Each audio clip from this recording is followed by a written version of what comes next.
বলবেন, কেমন লাগছে আজকে এখানে? খুব ভালোই লাগছে। মানে আজকে এখানে যার বাড়িতে এসে আমরা এখানে উপস্থিত হয়েছি অ্যাওয়ার্ড নেওয়ার জন্য, সেই দেবগণের নামই আবার অ্যাওয়ার্ডটা নিচ্ছি।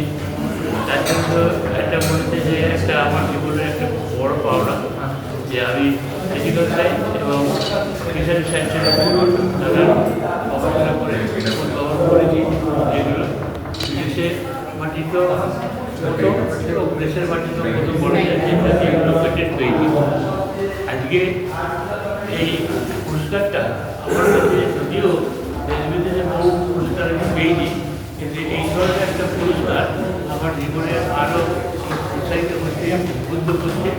এটা থেকে আমার মনে হয় যে আমি এখন 81 বছরে এসে পৌঁছেছি, আরও কিছু আপনাদের সহযোগিতা পেলে বা এইসব খাবার দিয়ে যে উৎসব পাচ্ছি তাতে থ্যাংক ইউ।